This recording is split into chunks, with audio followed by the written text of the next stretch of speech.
England এবং Norway জি একটা interesting fight প্রতি রাতে বলি আমরা যে মরক্কো ফ্রান্সের সাথে একটা ইন্টারেস্টিং ফাইট হবে, তারপরে বেলজিয়াম এবং স্পেনের ইন্টারেস্টিং ফাইট হবে।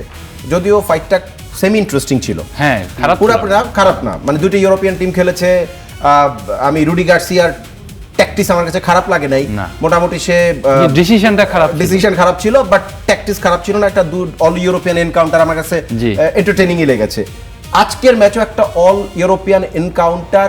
এই নরওয়ে খুবই পাম্পড আপ, জি। স্পেশালি আমি আর্লিং হল্যান্ডের কথা আলাদা করে যদি বলবো, একটা লোক মাঠের মধ্যে হাঁটে, চুপচাপ দাঁড়ায় থাকে, তারপরে যখন বলটা আসে তখন বিদ্যুতের মতন করে তার গতি বেড়ে যায় এবং সব ডিফেন্ডারের মাঝখান থেকে তার মাথাটাই উপরের দিকে থাকে।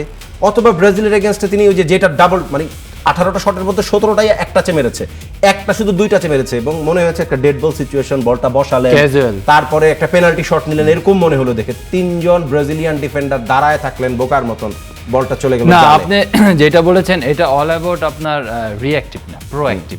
রাইট। কারণ সে হয়তো হাঁটছে বা তাকে ক্যাজুয়াল দেখা যাচ্ছে, তার ব্রেন কিন্তু প্রোঅ্যাক্টিভ। আপনি রিয়াকশনগুলোতে বুঝতে পারবেন যখন সে বলগুলা নামানোর জন্য সামনে যায়, ডিফেন্ডারের সামনে যায়, বা যখন থ্রো পাস ক্রিয়েট করে রান মেক করে, এগুলাতে কিন্তু আপনি বুঝতে পারবেন। উইদাউট বলেও তো তাকে খুব একটা নড়তে চড়তে দেখি না, নড়তে দেখেন না, সে একটা জায়গায় দাঁড়ায় থাকে। ওই একটা জোন, হ্যাঁ, জোন 16 স্পেশালি মিডলে দাঁড়ায় থাকে। নাম্বার 9 কি আপনার পুরা ডিফেন্স করবে নাকি? গোল দিবে কে?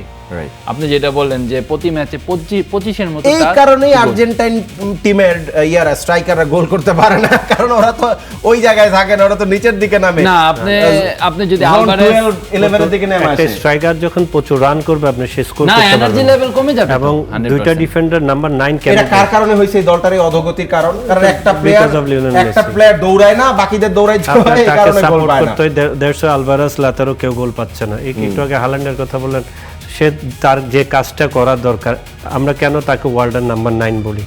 তাকে আমরা কেন হ্যারিকেনকে ওয়ার্ল্ডের নাম? এখন হ্যারিকেন এই ওয়ার্ল্ড এই কাপে বিতর্কটাই আমি জানতে চাই, যে আচ্ছা ওই ব্যাখ্যাটাকে শেষ করে তারপর এখন জিজ্ঞেস করছি।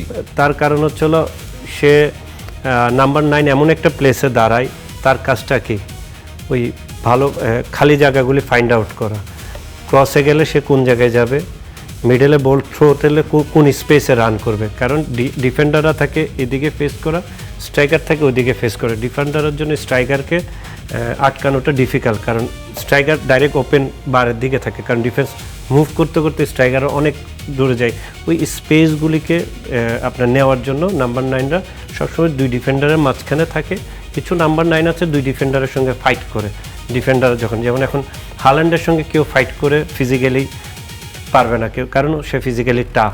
তাহলে আরেকটা জিনিস হলো, তার কাছে গেলে তার পিছনে যে ডিফেন্ডারের স্পেসটা আছে সেই স্পেসটা সে খুব তাড়াতাড়ি নিতে পারবে, কারণ তার স্পিড খুব বেশি। দেশে হাল্যান্ডকে এমন একটা জায়গায় রাখে ডিফেন্ডাররা, তা আপনার কাছে মনে হচ্ছে হাল্যান্ড হাঁটতেছে, বাট হাল্যান্ড স্পেসগুলি ক্রিয়েট করার ট্রাই করতেছে, জানি ওডিগার্ড তাকে ওই জায়গাটুকুতে বল যেন স্পেসে দিতে পারে। দিতে পারে, রাইট।